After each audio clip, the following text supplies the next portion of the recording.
Should be able to. Alright, what's up everyone? Welcome to my channel. Today I figured I'd do something a little different. I'm on airport standby right now. I got Carly to my left and Joseph. Hello guys. They just graduated in-flight crew training. When was it? January 11th. January 11th. And I figured I would have them pass on some advice to people that are applying for the job, people that are currently in training, and maybe just share their experience with the whole hiring process, and maybe some tips and tricks to successfully pass training. So who would want to go first to talk about experiences, the process, or any advice you have for new people?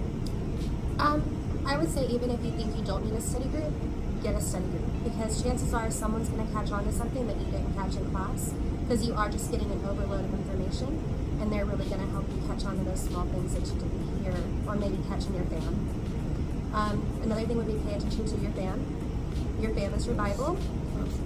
Sometimes instructors have been on the line and things constantly change. It's a live document, so they might not catch something in class that day that you might catch during your homework. I agree.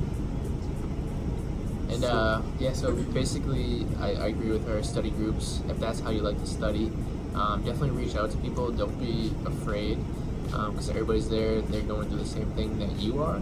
So I personally study on my own. That's just how I do it. But my girlfriend, when she was at training, she had a study group and it helped her. And it kind of was a way for her to catch things that she was missing. And she failed 2 of her KSVs, but once she started joining in on a study group, she started realizing these things that she was missing, and she started passing again. So I do like that. Study groups are good. So I agree with definitely participation, because the more you participate in something, especially with 2 or 3 people gathered, it's going to register. And what we did was, everything from drawing a diagram to the actual airplanes, so that when you're familiar with the aircraft, we had our version that we all came up with, and we also did we Xerox copy. So we went a little extreme, but we Xerox copied some of the actual buttons to enable us to do the rehearsal of the MSVs when we were doing those rehearsals. And I got to be honest, I got successful because I was fighting it, but practicing, you can never be too underprepared. It's better to be over-prepared. And I learned that, Chris, from all of the routine, reading the FAM, definitely, and going out on your own, and just reading the chapters and then taking notes off of it, so that you verify what the content in class is going to be about. And definitely changing your approach. If you're trying something once and it's not working for you, I found that you have to change your approach. Go about it a different way. Don't be afraid to raise your hand and say, hey, I don't understand this particular question. Take the 30 minutes of that exam that you've been given, even if you're the last person to go out. And also, which is easier for you. What worked for me were the true and false questions, and then moving on to the review. Don't be afraid to take the most of your time. Just keep track of time, and don't be nervous. And one test at a time will get you there. But definitely getting together with people, that's what made a difference. Yeah. And don't change your answers. Right. Don't change them. Don't do it. Right. Of course. And you were talking about how you kind of drew out the diagrams and stuff, and then you're talking about the doors. Everything, right? The doors, everything from the plane layout. So we drew an actual model aircraft ourselves, and that helped us because we have the doors in training that we can, use. But when we were learning pre-flight, when we were trying to find out where things were, that diagram helped us when we practiced. So that's the thing. So being creative with one another and doing that. If you can draw, so I drew the aircraft, and we actually just went on the configurations of the aircraft from the FAM. So like I had said, the FAM is what's your Bible. So you go to the FAM because you're always going to catch something from the FAM versus thinking that you caught it in a lecture, in a class lecture, or from some of the instructors. But what I found was definitely key was the FAM. Yeah, I definitely agree with them. The FAM is definitely your Bible. Yes. Don't try and reinvent the wheel. They literally give you a study guide on like what to study first. And I think a big question that I always get is, hey, is there stuff that I should study prior to training? In my opinion, I would say no. Maybe if you wanted to, you could maybe study the airport codes, but that's really not a big deal. You're going to stress more about it when you're there, but once you take the test, you're going to realize that it was a lot easier than you expected. That's right. But definitely study your FAM, study the study guide. Don't read ahead to other chapters. I've known people in my class that did that, and then ended up biting them behind. Yeah, it just stresses you out even more. Exactly. Because you get confused, right? So you want to stay on track day by day, Because based on the schedule. Because on those KSVs, there are some things that you've already gone over, but if you read ahead, it's going to screw you up because it's not something that you've gotten there yet, and they aren't going to test you on that. That's true. Great. And how was your? I guess we can go into how was your experience at the lodge? Was it good? I Did you loved have the fun? lodge. Yeah. We got kicked out early because we had another Yeah, class they of put us almost in. 80 They come in. transferred us to a hotel And it- locally. It was okay, but was we alright. missed the lodge. We missed Kevin at the bar. Kevin in the bar, and that's right. Yeah, there is a And bar at the lodge, Taylor. so And Kevin will be your best friend. that could be either a, like could a work good for thing you or a or bad good- thing. You right. could Not too much. make sure you know how to not too control much yourself. bar, right? And I've known Space people it that out. got kicked out as well from Oh, that. The wow. over, yeah, the over excession. See, I just used to sit and talk. Yeah, Like, yeah. hey, Kevin, you want me to tell you about my day? Nothing in excess, everything in Yeah. moderation, of course, because sometimes And it does get stressful. It is a stressful And they know time. that. They know it's a bar. They watch, and the staff on the lodge is very helpful. I must say, Yes. Yeah. they treated us like family, and everyone's so Yeah, I was like nice. best friends with like the lady at the front desk, Yes.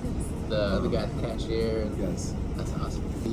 This is a great job. It is a fantastic career. Just don't get discouraged with your first couple of weeks or your first month. Because Or your even, or your life. Or your night. Or your night.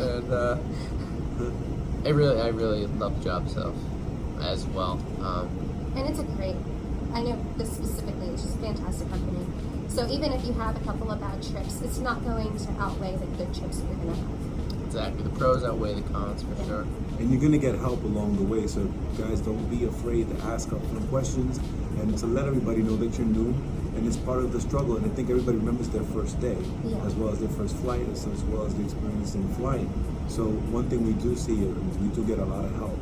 People are very helpful and knowledgeable, and they understand. And we work as a crew, so there is meaning to that crew life. And as Carly said, this is a good, definitely a great job. If you're up for the challenge, Yeah. you have to be persistent. And for such a diverse group, we are all so much alike. We really are. Very true. Yeah. I don't think I've met anybody here that I haven't been like, oh my gosh, we have so much in common. Yeah. It's kind of like the military. It's like you put on a uniform, you don't see black or white. It's just Yep. you see a person as a person. So I definitely do love that about the company. And actually, tell me what was your favorite experience so far with this short month that you've been here? Honestly, just getting to do my job. I've had some pretty bad flights so far, but just getting to be like in it. Like I'm not learning it. Well, I'm still learning, but it's more like getting to interact with customers. You meet so many people, and then I've met so many great crews. Yep. So many great people That's true. here. That's the thing. You don't really work with the same crew every time. I can't say I've probably worked with one person that I've worked with multiple times this whole once I've been here. So every time you're gonna have like a different crew. So it's kind of like almost a whole new experience every time you go to work, and another way to build connections and make new friends.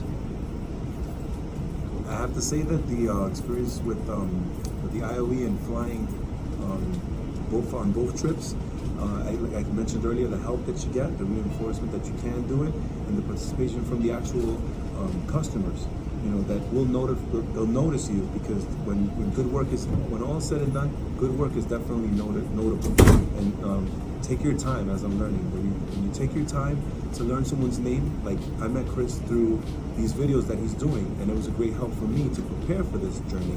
So the more that you take your time and be patient and open and meet everybody, go up to everybody, learn their name, and you'll find there's a vast amount of people you're going to meet in this group and in your trips.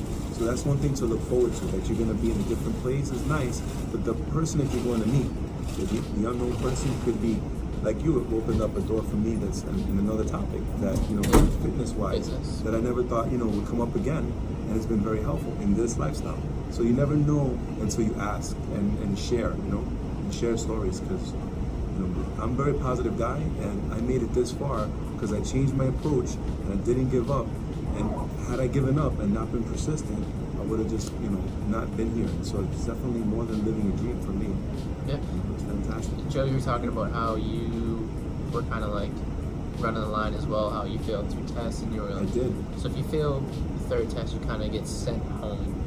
Joe did so early on, but Yes. he decided to switch up the process and kind of figure out like better study techniques, and he was able to pass every test after that with flying colors. I realized my potential for doing so didn't just lie in these examinations. So anything with multiple choice, you get to have different ways of looking at it. So if you change your approach versus doing the same thing the same way, you're going to see different results. I went from a 65 grade to a 95, and I actually got 100 on one of those tests that I was very proud to have because I very seldom had 100. Yeah, once you get those 100s, So you're like, yes. we have to frame it. You'll hear it too, like people will like hit submit and then like, yeah. Yeah, that was it for me. So it is a It was exciting thing. definitely. I don't know. I did this too. You Just hit the submit. hit the button, close the grass. Yeah, so I actually just met these 2 today. I guess they've seen my YouTube channel, which is pretty cool. Yes. Yeah. That in itself is motivating and inspiring to myself to continue to make these videos. Thinking about kind of doing like a new series where I do airport standby like talks, and then if somebody's at the airport standby and they want to sit down and talk with me, Yep. just all I'm asking from you guys is to build me a list of questions that you might want answered from flight attendants that have been here for years or new flight attendants themselves. But yeah, I really appreciate both you guys' pleasure. time. Pleasure to meet you. And you have 3 minutes left on airport standby. I got an hour. How much you got? Like 5 hours. 5 hours. So she's here new. So It's all right. It can happen. Anything can happen. yeah. All right, guys. I'll see you guys in the next video. Take care. Take care. Thank you. Bye.